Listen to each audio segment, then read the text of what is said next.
जब अमरनाथ के गुफा में रात को लगाए गए सीसीटीवी कैमरे, उसके बाद जो हुआ देखकर आपका दिल दहर जाएगा। अमरनाथ की गुफा एक ऐसी रहस्यमयी जगह है कि आज तक वैज्ञानिक भी इस बात का पता नहीं लगा पाए कि अमरनाथ गुफा में बना बर्फ का शिवलिंग आखिर कैसे संभव है। हर साल अमरनाथ मंदिर केवल 2 महीने के लिए ही खुलता है और बाकी पूरे साल बंद रहता है।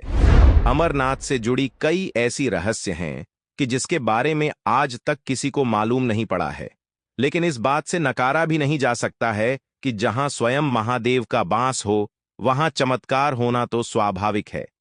आज की घटना कुछ ऐसी ही रहस्यमयी चीजों से जुड़ी हुई है जिसे सुनकर आप भी चौंक जाएंगे।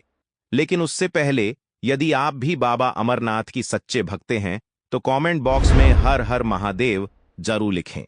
2 महीने के लिए अमरनाथ का मंदिर खुलता है, बाकी के 10 महीने बंद रहना, इसका रहस्य आज तक कोई नहीं जान पाया है। आखिर अमरनाथ में शिवलिंग बर्फ से कैसे बना है?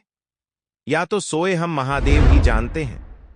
महादेव की ही लीला है कि हमें अमरनाथ के बर्फ के बने शिवलिंग के दर्शन हो पाते हैं। अमरनाथ मंदिर का द्वार आखिर 10 महीने के लिए क्यों बंद रहता है, और बंद रहने पर भीतर के दृश्य कैसे होते हैं? इन सभी की जानकारी लेने के लिए एक बार एक व्यक्ति बड़ी चतुराई के साथ अमरनाथ की गुफा में सीसीटीवी कैमरा लगा देता है। उस व्यक्ति जुलाई और अगस्त में ही अपने महादेव की दर्शन कर सकते हैं, नहीं तो उन्हें पूरे साल इंतजार करना पड़ेगा। देखते ही देखते मंदिर का द्वार बंद होने का समय आ गया था और आज आखिरी दिन था कि जब सभी भक्तों और श्रद्धालुओं अपने बाबा अमरनाथ के दर्शन कर पाते और मंदिर का द्वार बंद हो जाता। मंदिर के पास ही कई साधु ध्यान में लिप्त होकर अपनी साधना करते रहते हैं।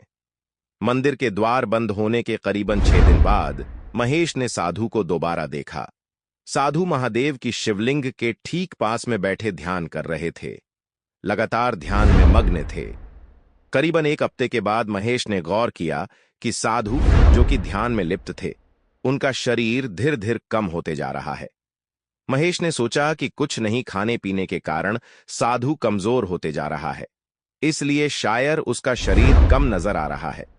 कई महीनों तक यही दृश्य नजर आया और फिर करीबन 3 महीने के बाद महेश ने गौर किया कि ध्यान में बैठे साधु के पैर गायब हो चुके हैं और उन्हें देखकर लग रहा था कि वो हवा में बैठे हुए हैं।